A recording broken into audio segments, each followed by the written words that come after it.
Hey, what's up guys? Welcome back to the channel. Today we're going to be taking a look at the brand new final card for Dark World. They just revealed it, and on top of that, since it's the final card, we now have the entire spoiler list for the Dark World, or Devil's Gaze, what it's actually called, like Reloaded R. So anyways, some of the more important cards, I'll go over them really quick here, and then we'll get into the new card.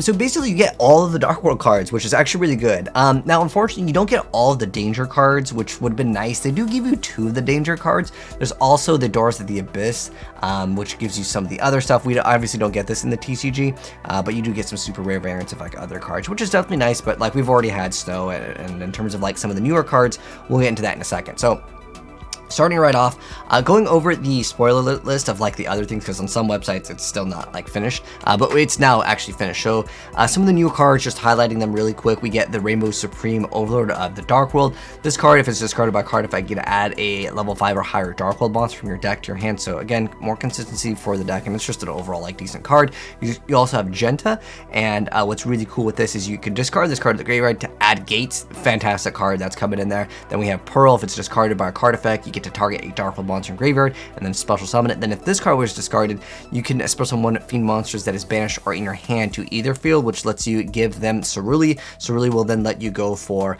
other plays, and specifically going for Silva is now more popular, more viable to loop your opponent. You also have Puppet, which lets you target up to 3 cards in graveyard, banish them, then discard a fiend. This one doesn't get to see that much play, but if it's sent to the, except the turn it's sent to the graveyard, you can banish it, and then you can target one of your banished fiend monsters and add it to your hand. But still a decent little card.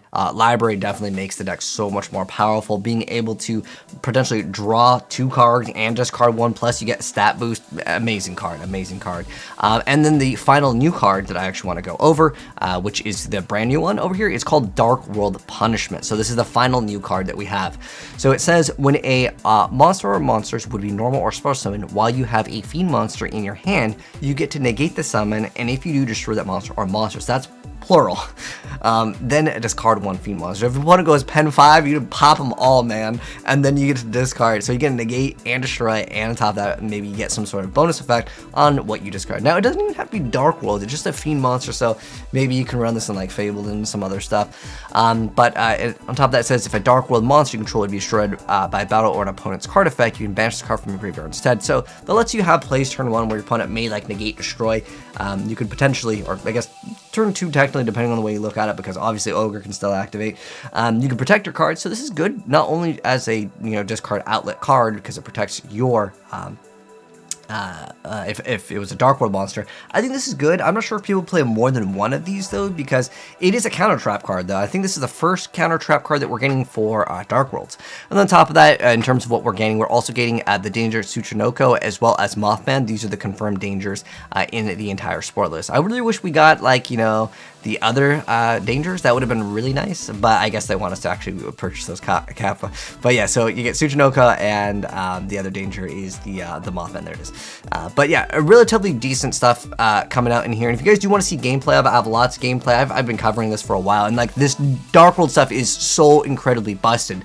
It's going to be definitely the new Godly tier deck that anyone can get for, I think it's because structure decks are now going to be like, what, $11? So it's like for $33, you could potentially get an insane amount of, wins with this deck. Obviously, you're going to have to buy some other cards, like Bow of the Goddess doesn't come in here, but like this deck is so crazy. I mean, we're talking negate 7 cards. There's even plays where this guy plays through Nibiru, loops his opponent's entire hand, and still gets 5 negates.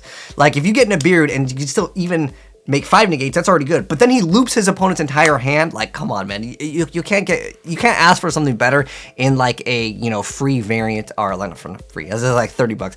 It's a very cheap investment at the end of the day, is what I'm saying, compared to other Yu-Gi-Oh decks. It would be like competitive. So it's going to be definitely competitive. You will have to be battling like Titanic Galaxy. You're going to need like the Galaxy Eyes, the other negation one. And then obviously like the Fusion Grapha is basically a negate too. Like, there's so many things in this deck that are looking really, really good for all all the things included. You also get Fabled Raven, although most people aren't playing that. It's looking pretty good. So that's the final card for Dark World. Let me know if you guys are Dark World players. How many of these would you play? I'd say like one at most, and it's just one, or like even none, because it makes your bad hands kind of worse. But that's only if you go second and then you have this, it's terrible. But if you go first and you have like kind of a bad hand, at least it's playable. But it might be too circumstantial. I'd rather have just more negates. I'd probably play like 1 to 0 of these. But anyways, thanks for watching, guys. If you guys enjoyed the video, drop a like on it. If you're new here and want to be up to date on more new Yu-Gi-Oh stuff in the future, this is your first time here, subscribe to the bell so you don't miss out, and I'll catch you guys in the next video. Peace.